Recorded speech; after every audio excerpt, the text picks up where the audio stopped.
Dan Romero? I'm going for you now. Welcome to Taste. I'm your host, Kelly Kim. Every week, I give you a taste of the on-chain future via a series of unserious conversations with serious builders. Today, we speak with Juampi, who leads growth at Talent Protocol. He is also a core contributor to Build. Talent Protocol is a new type of resume for the on-chain era, and Build is an on-chain community initiative that gives credit to builders. Juampi is also renowned as the social-fi poster boy, having been making educational content and contributing to the Lens ecosystem for a very long time. In this episode, we discuss the stories behind Talent Protocol and Build. We also touch on the differences between Lens and Farcaster and talk about how Build is a completely community-driven initiative to support builders. We also discuss how to grow on socials, Juampi's real feelings about Web2 social platforms, and his on-chain guilty pleasures. Juampi is definitely one to watch, so make sure to take note of what he says in this episode. Also, if you haven't already, go ahead and collect this and my previous episode on Pods Media. Also, give the show a 5-star rating on Spotify, please. Alright, buen appetito. Hola, hola. ¿Todo bien? Buenas, buenas. Juampi, how are you? I am really excited to chat today. Me too, actually. Was expecting this time all day. Really? Yeah, I woke Yeah. up and this was all I was thinking about. With my mate, with my coffee, my beverages. I was just thinking about this too, so we're on the same page there. Awesome. But firstly, let's do a little intro. I know to many people, they probably won't need an intro to who you are, but just in case, let's start with one. And actually, let's make it a little special and maybe start this intro with something that many people do not know about you because they already know a lot about you. Okay, something that people don't know, maybe. I'm from Argentina and I don't like mate. I suck playing football, but I love watching football. That's two different things. And yeah, it's kind of some interesting things about me because we already know I'm here because probably I love Web3, so no, don't get into the boring stuff. You're the most un-Argentinian I've ever met because most of my Argentinian friends are like, yeah, mate. I don't eat red meat also. No. Yeah, You I'm the can't be worst serious. Argentinian ever. I mean, I Wow. try not to eat red meat. If you invite me to eat red meat, maybe we can chat Okay, that. that's a good health decision. What do you drink instead of mate and Coffee. what's your favorite sport? Coffee. Give me coffee all day. I drink like 2-3 cups per day, big cups, and I just love it. Cold, hot, give it to me. Decaf, doesn't matter. Favorite sport? No, actually my favorite sport is football, but I don't play it that often. Okay, cool. That makes sense. And just let me maybe like run through your professional resume because you've done quite a lot of things in the industry. So you're currently leading biz dev at Talent Protocol, helping the overall ecosystem grow. You're also a system engineer student. Also, you're contributing to Lens Protocol, or should I say Lens Network soon. And I guess underlying just who you are as a person, you're 100% like balls deep into social fi. Did I miss anything? Don't think so. That's the main things about me, and well, most probably people know me. But yeah, as you say, working on Talent Protocol like for 2 and some months, like 2 years and a half, leading biz dev, contributing to Lens Protocol since day one. I'm an OG there, creating a lot of content there, and also built some apps. They are not live anymore, but hey, that's part of my resume.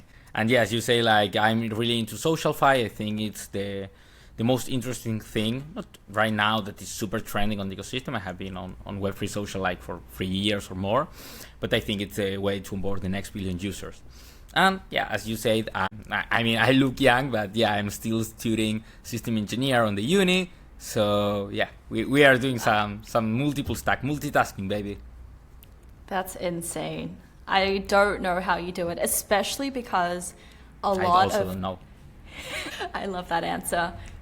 I mean, like people struggle to do one thing and Like, I really don't know how you're juggling it, but it seems like you are.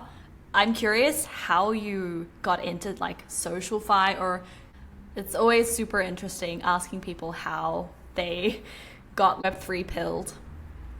Okay, so little intro before SocialFi. I first met crypto on 2014 thanks to my uncle. No, I didn't buy Bitcoin. I wasn't on this space. If I would, I was a little dumb. But yeah, that was my first approach with Bitcoin. So yeah, I knew there was like magic currency on the internet. And then when I was in my last year of high school, I was like into, okay, I'm in Argentina. We are fucked up. How to avoid inflation? So I started digging. Like bonds were too complicated. Need to create an account. So I found like Bitcoin. Like, hey, this is going to moon. I'm going to become rich. And yeah, of course, like bought my first Bitcoin, my first crypto. And then I started like reading, learning, and I completely fell in love with that technology. And yeah, it was like a big snowball till here. And SocialFi, it was on 2022, when I first hear of like NFTs, and then hear about POAP, Proof of Attendance Protocol. That actually, fun fact, the founder Patricio is from Argentina. So yeah, messy. Yeah.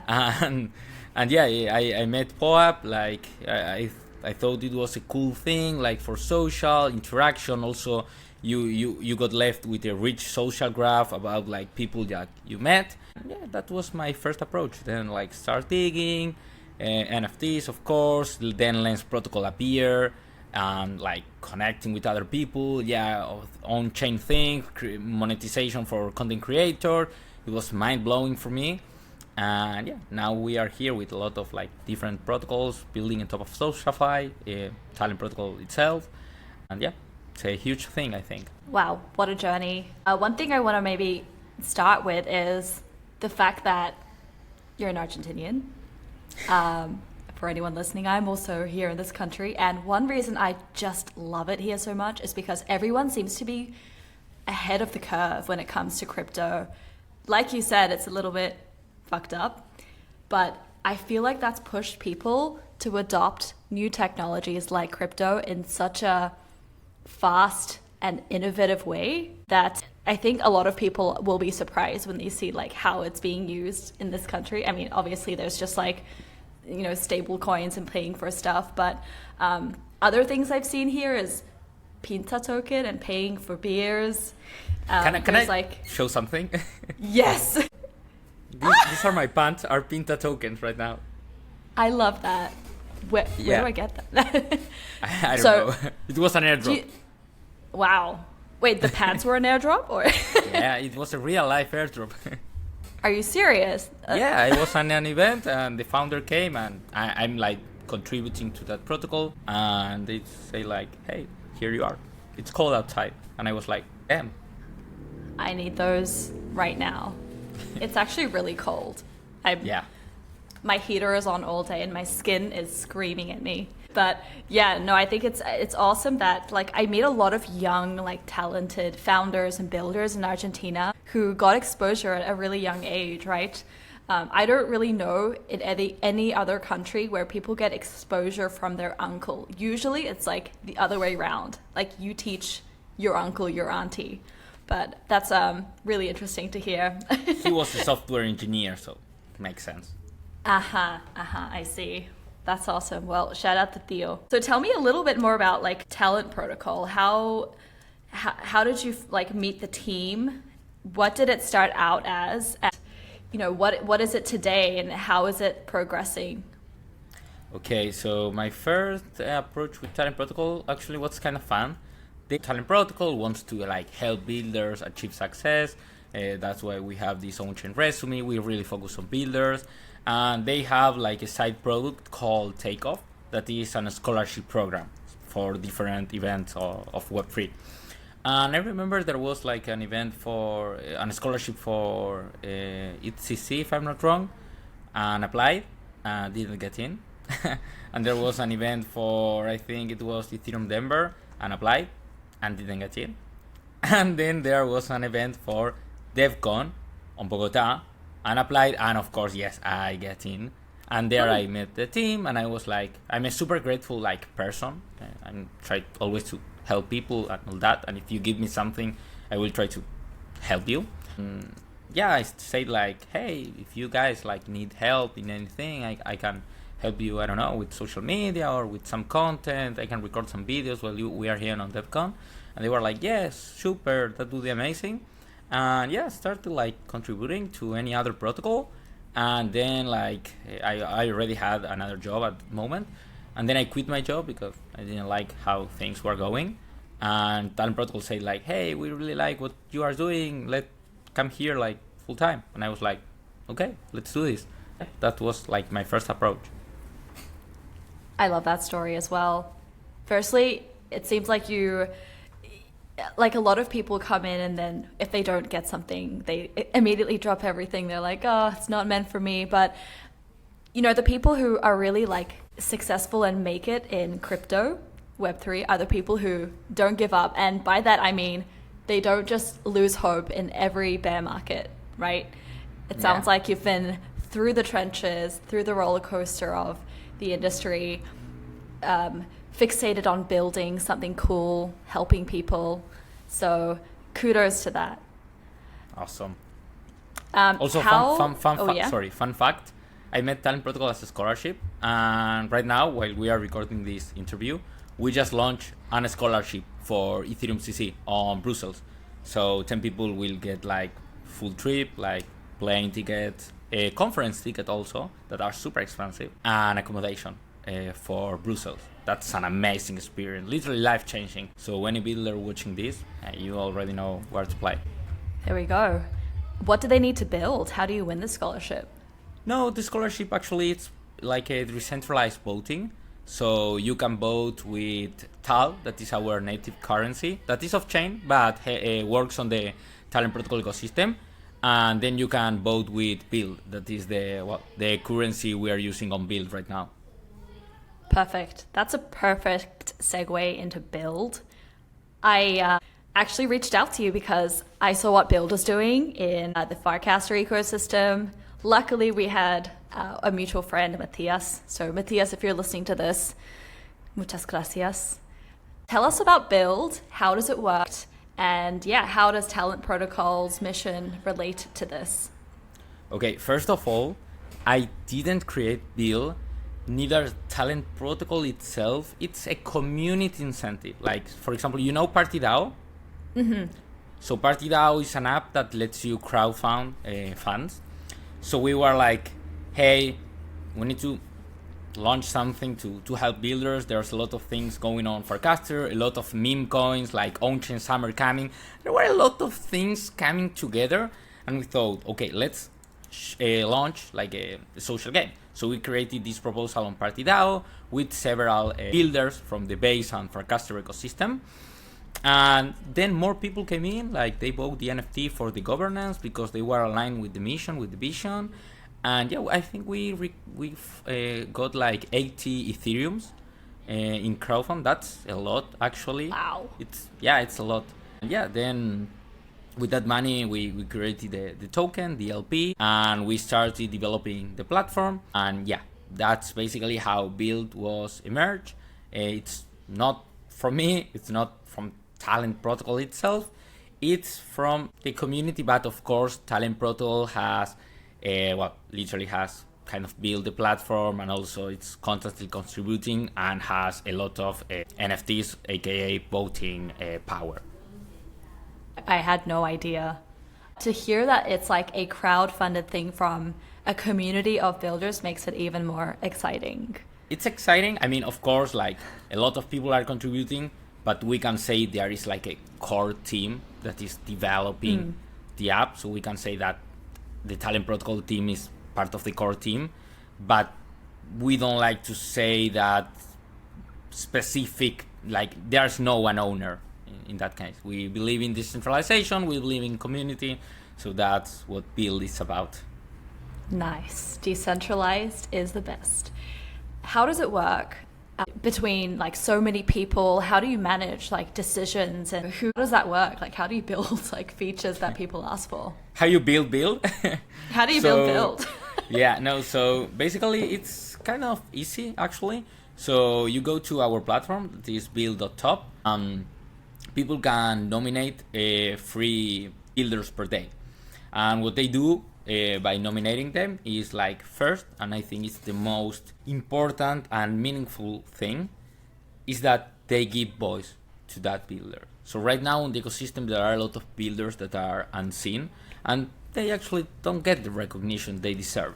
With Build, we are actually, every time you are nominating someone, you are giving them voice because you give them spotlight, and also the financial and kind of gamified part is that you give them a build point. So every player has a daily budget of build that is calculated based on different things. For example, how many build tokens you hold, your Farcaster social score, of course, your builder score from the Talent Passport, our on-chain resume in Talent Protocol, how many days in a row you have been playing, and how many times, for example, you have been nominating. So all that gives you every day a different daily budget. It can be lower, it can be higher, depends on the day. So each day you can nominate free builders and you give them all your budget. Actually, not all, 90% of the budget. So for example, I nominate Kelly and I give you my 90% of that budget, and I get back the 10% for my build point sum up.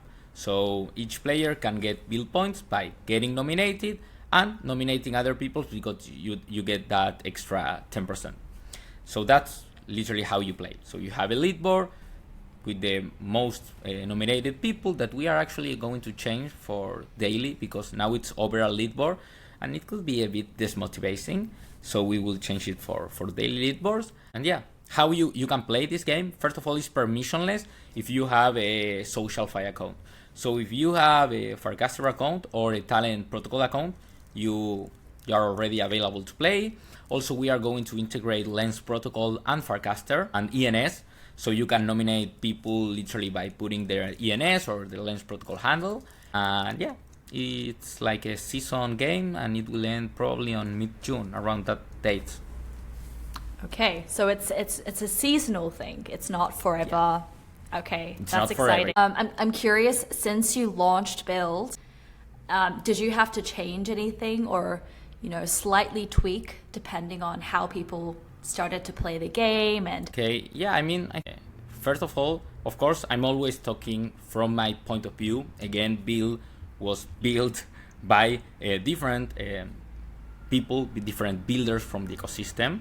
So always talking on my pub, but at least me, I expected a lot of engagement and like maybe price of the token going on, a lot of users first day nominating people and all that, because it's like how things work. Like every social game on Farcaster first days like gets huge, but I didn't expect to be that big. I mean, I think right now, if I'm not wrong, there are 40k users playing. That's kind of a lot of people actually. Holy shit. Yeah. We got a lot of organic support from different KOLs in the ecosystem. Like for example, Base really supports the project. They really like Build. There are also other builders in Optimism, in Farcaster, a lot of content creators that are actually enjoying Build. And yeah, for example, some exchanges, like crypto exchanges, started listing Build, and we didn't contact them. Like they just saw that the token was like trending on some decentralized exchanges, so they just list the token, and I think that's kind of fun. And yeah, it's getting nice, a lot of people playing, so I'm super happy about that. That's really cool. And I think that's Farcaster as an ecosystem, in terms of people using its protocol, has been a really popular way to kind of go to market with some of these apps.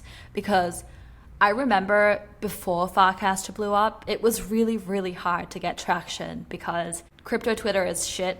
It's really hard to get eyes on your project or even what you're talking about, because Farcaster is such a curated community of, builders and people who like love to try new things and support. The go-to-market has just changed, I feel. I don't know if you feel the same or if you can add anything to that. I have to say that I still love crypto Twitter, of course. I mean, I always say that Twitter will never be replaced. There are these decentralized protocols that I think bring new things to the table, like for example monetization for creators. But yeah, I mean it's kind of a niche. Like for example on Farcaster you have a lot of quality projects, quality people talking about building. You can get a stronger social graph, strong relationships. A lot of projects came out from Farcaster, and that's actually crazy. Kind of same with Lens Protocol. Lens Protocol is kind of cool also. There are a lot of content creators uploading great things there and also making money with that, so it's kind of cool. And yeah, I mean, I love those projects. Also, every time, literally every day, I'm posting on Farcaster and Lens. Right now, I'm trying to grow my audience on Farcaster because it's like a bit unbalanced. I think I'm around 10k on Lens, but also only 1k on Farcaster. So trying to balance things. But yeah, it's super interesting to use these decentralized platforms all day, and also frames are super cool. Like sometimes I'm alone and I go to the Explorer, like the Frame Explorer, and start like playing, engaging with other frames, also to get ideas, like to brainstorm things. Super cool. Yeah, I want to ask you a little bit more about what you like in the space, because I feel like just then there was so much to unpack there. But before we dive into this, I want to get your hot take. If you could describe the difference between Lens and Farcaster to someone, like let's say they know what crypto is, they have a wallet, but they've never touched social, like on-chain social before. What's your one-liner for each of these protocols? Okay, first of all, I have to do some spam here because I actually have a video called Farcaster versus Lens, and there I do like literally go through every topic of the protocol and compare it and give a kind of a final opinion that I'm not going to tell, so you should say it. I'm going to drop that link. Yeah. And I mean, in a one-liner, like super basic, like if someone that knows a bit about crypto and wants, hey, which is the difference right now between like Farcaster and Lens Protocol? Super basic.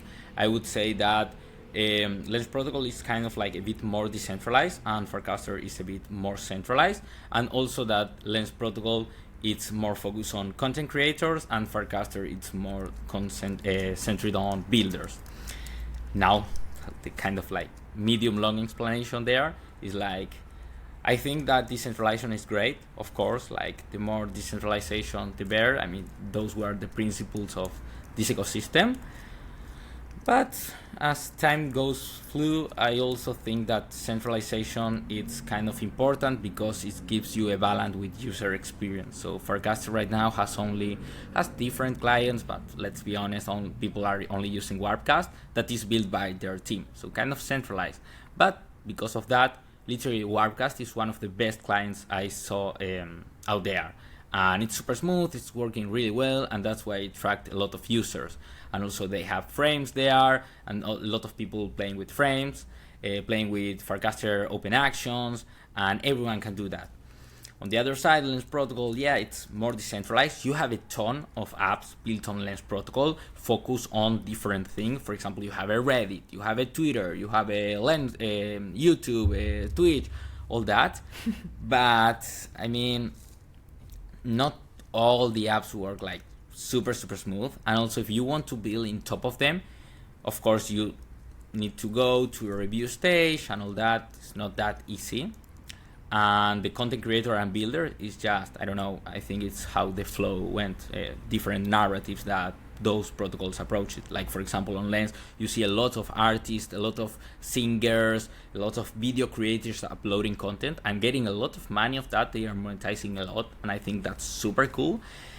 And on Farcaster you see a lot of people like writing line of code, I don't know, and that stuff, and super, of course, shipping frames and apps all time, and also monetizing with that. That's super cool also. But for example, you don't see a lot of this podcast there, at least for now.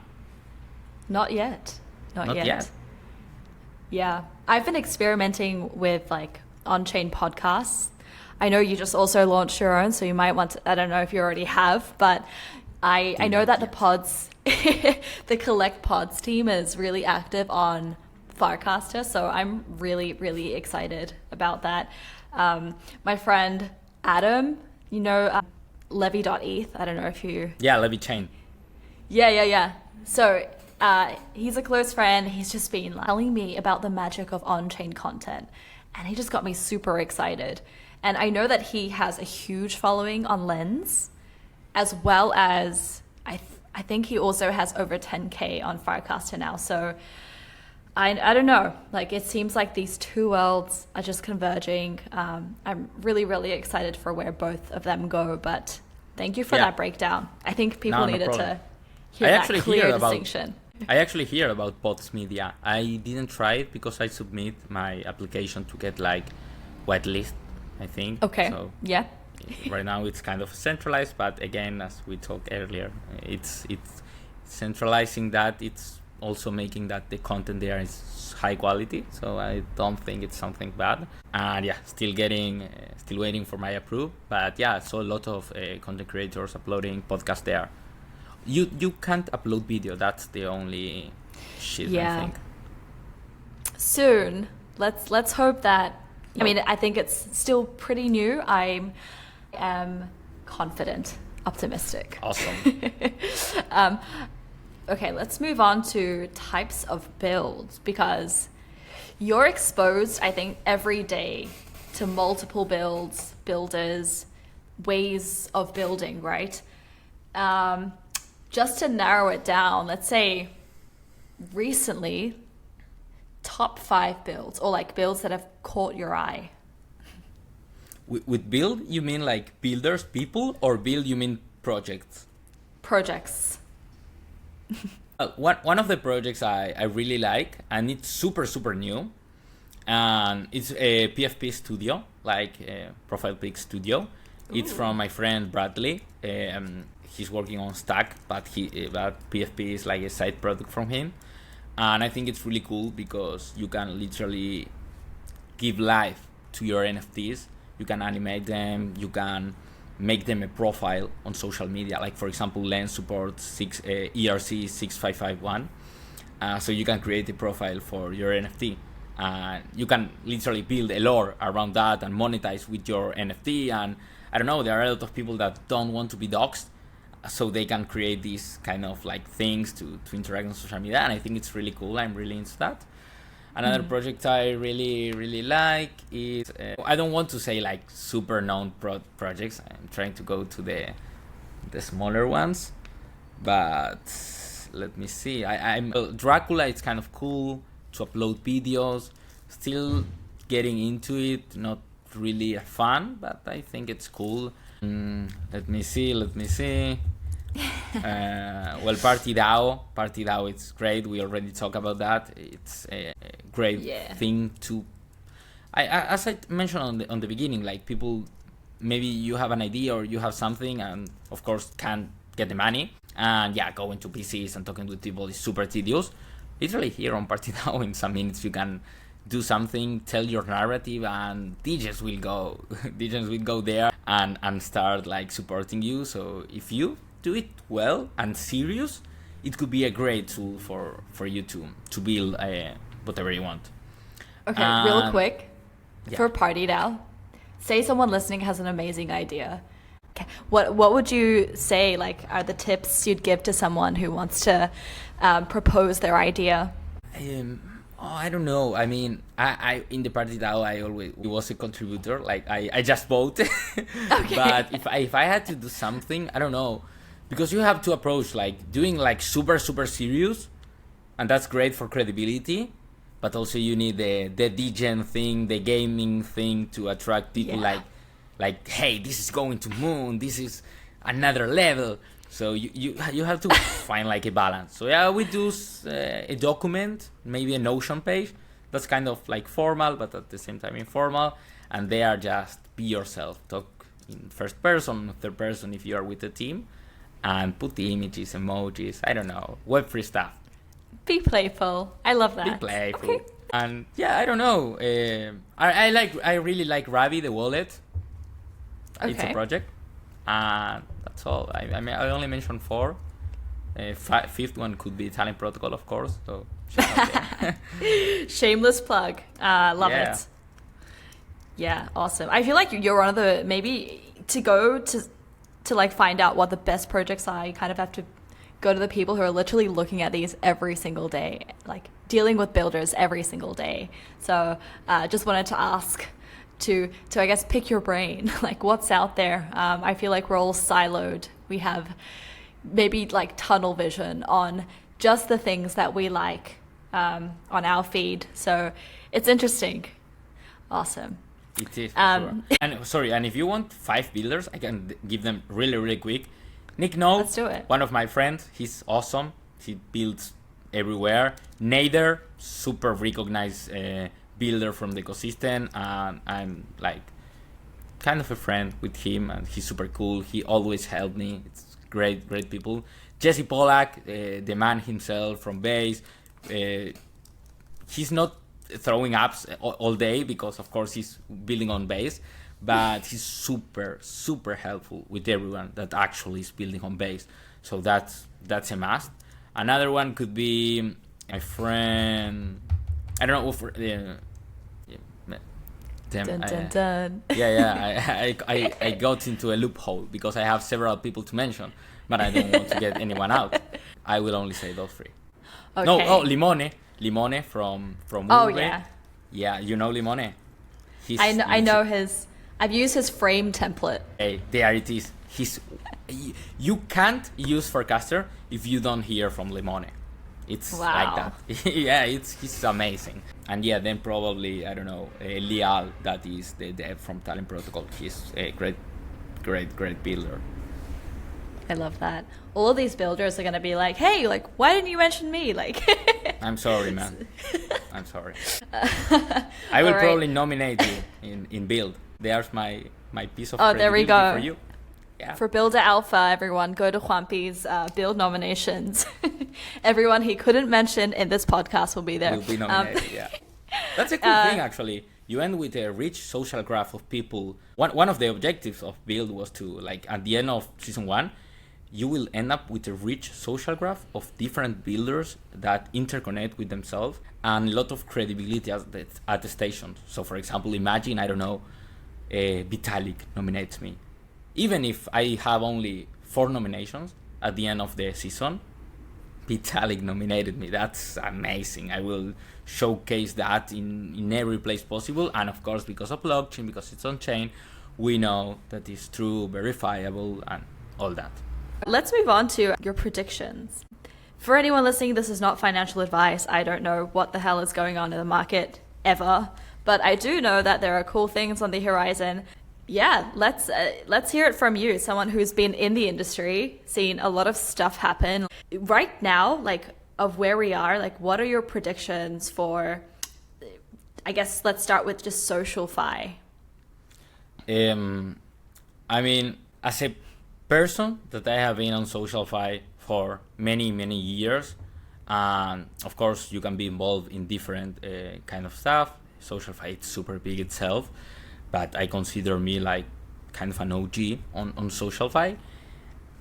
I have been seeing this root growth so much that it's not a surprise for me that we are where we are right now. It's super easy to me, because I already saw that growth till now, to see SocialFi becoming super big in the next couple of years. I mean, I don't know, collaborations with known social medias, also social media from nowadays already integrating NFTs and on-chain assets. I know for some friends that it has a lot of legal and complicated stuff for them. Oh. So that's an opportunity for us, for our industry, to keep building this from scratch. And yeah, a lot of platforms a lot of creators from Web 2 Social are coming to Web 3. A lot of developers from Web 2 companies are coming also to Web 3. So yeah, for me, it's an easy go that we are going to be super huge. I mean, if you don't see the founder of Spotify, that I don't remember exactly the name because it's super weird, but he joins Farcaster. Like Dan Romero onboarded him to Farcaster. He has a Farcaster account. I don't know if he posts daily on Farcaster, but he has a Farcaster account. That's incredible. Yeah, that's wild. Question. If you had to, like the question, kill one, fuck one, marry one. Okay, I'm going to give you, let's say, YouTube, Instagram, TikTok. Okay, it's kind of an easy one. I will kill TikTok. My experience with TikTok is super bad. Actually, I deleted TikTok on 2021, if I'm not wrong. Wow. Yeah. Okay. Yeah. What happened? So this is super funny, and probably if you're not from Argentina, you will lose the meme. But I posted like a viral TikTok at that moment. On 2021, TikTok was still early, was the first time of the pandemic. And I posted a viral TikTok, and maybe if you consider it was making fun of a person that is well recognized here in Argentina, it's kind of a meme. And right now it's super like common to see that thing on TikTok. And it was super fun and it went viral. So that people post me on Instagram and say like, hey, dude. And he like started screenshotting me. And it was super cringe from his part because he doesn't know how to use social media. And I was like, at the time, it was 7 a.m. And I was looking at the phone and I was like, what? Why so many DMs on Instagram? And it's because of that video. So I delete that video and then I delete the account. But I mean, I'm still using TikTok once in a while because maybe I need to search for something specific. I mean, it's not that I deleted itself for that, because I could re-upload it again, because actually it was super chill. I mean, it was literally a screenshot on Instagram, people complaining in DMs. It was nothing out of this world. It happens every day, probably from some crypto Twitter KOLs.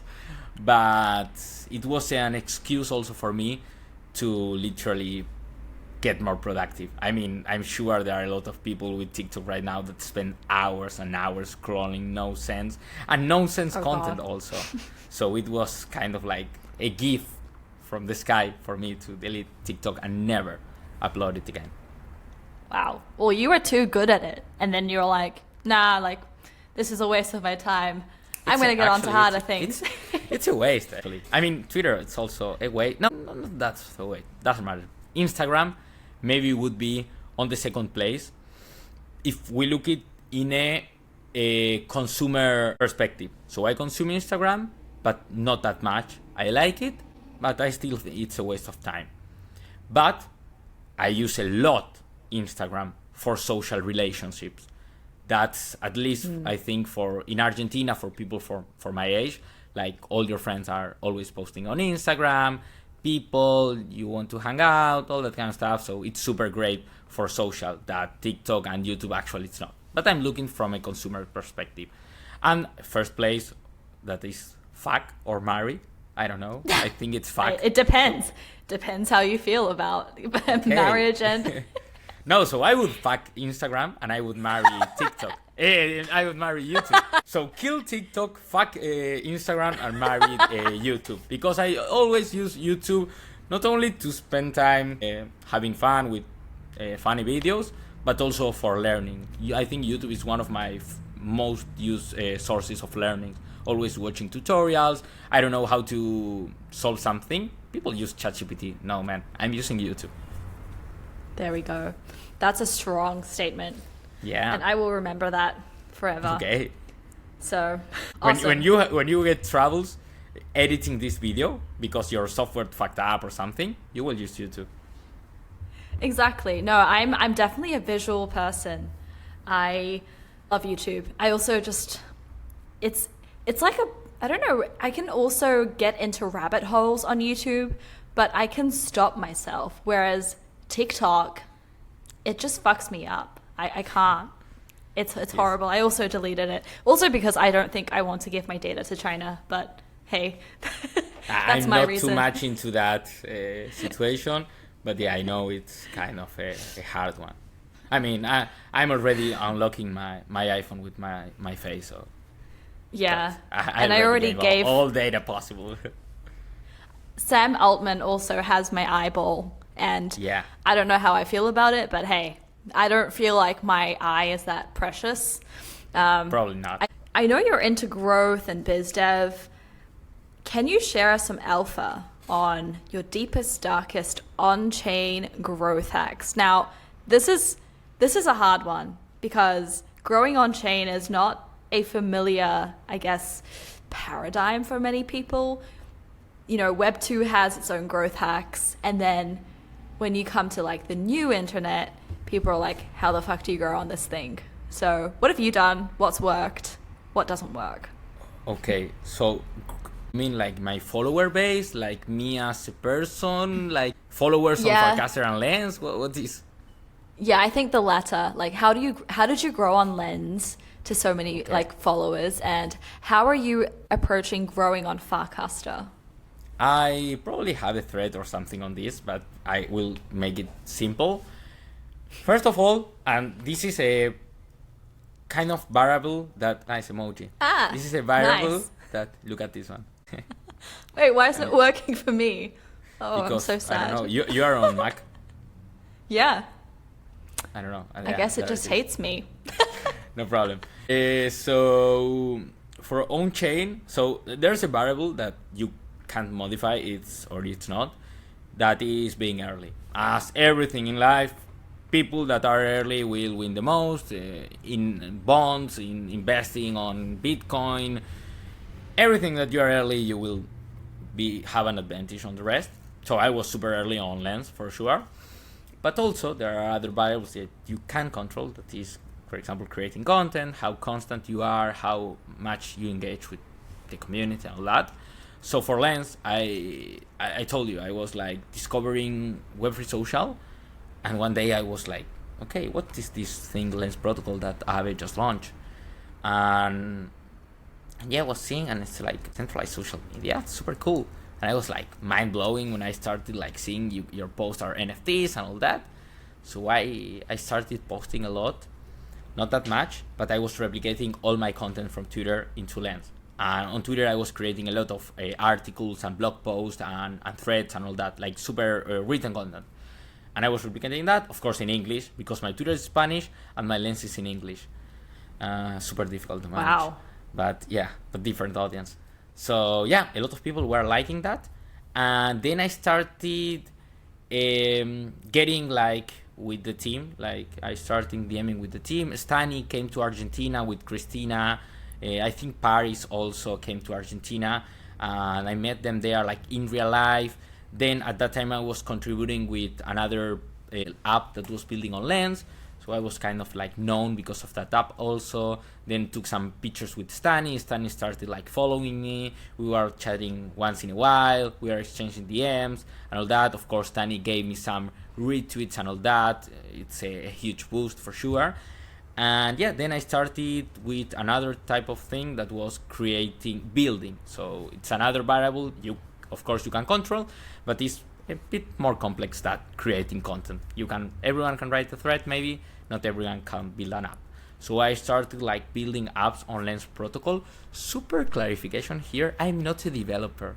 People think I'm a developer. I don't like writing code. I don't like it.